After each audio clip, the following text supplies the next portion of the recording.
Imagine taking a leap of faith into a place you've never been before, facing challenges, feeling fear, yet choosing to move forward anyway.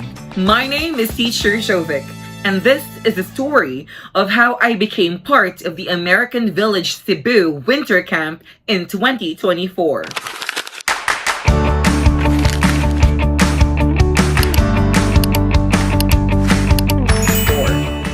One ordinary day at PNU turned into something extraordinary.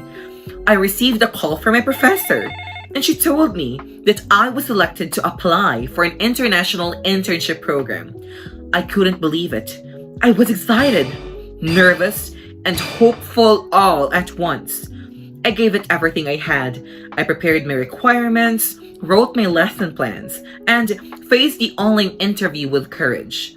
Step by step, I pushed forward, and then the good news came. I was accepted for a training in CEBU. I should have been celebrating without a care, but then it hit me. I had never been to CEBU before. Fear quietly crept in. The day of my flight arrived, and my heart was racing. It was my first time riding an airplane alone. No companion, no familiar face, just me, my thoughts, and a dream I wasn't ready to let go of. Everything was set until life, decided to test me. On the morning of my flight, an unexpected emergency happened to me. It delayed my trip to the airport, and every minute felt heavier than the last. After 2 long hours, I finally arrived, but it was too late. I missed my flight. There I was, standing alone in the airport, overwhelmed. I felt the disappointment rush in, and I couldn't help but cry. But deep inside, I knew one thing. I am not a quitter. So I paused, took a deep breath, and asked myself, what can I do? Then it came to me. I could take a boat to CEBU. Without hesitation, I used the last of my allowance and made my way to the port. I thought that would be the end of my struggle, but it was only the beginning. I arrived in the morning, only to find out that the boat would leave at night. 10 hours of waiting. 10 hours with no proper food. Just water and a few biscuits. I was tired, hungry, and alone. But even then, I held on because I knew this journey meant something. Finally, the boat departed at 8 p.m. The ride was long and exhausting. I couldn't sleep. Fear lingered, and doubt tried to creep in, but I refused to let it win.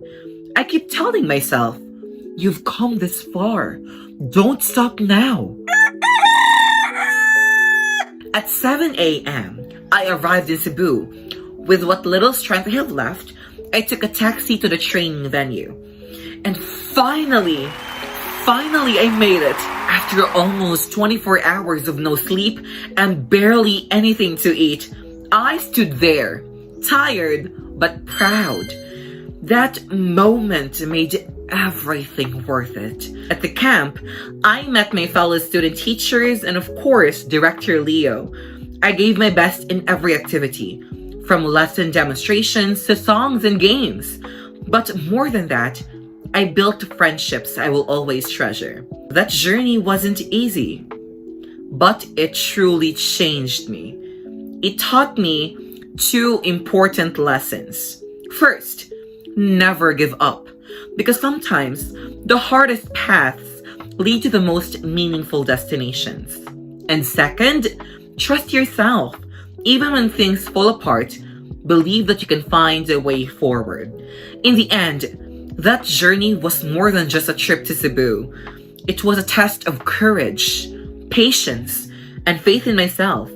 And now I realize, sometimes the road may be uncertain and difficult, but if you keep moving forward, It will always lead you exactly where you are meant to be. And for me, that was in ALV. One is the loneliest number that you'll ever do.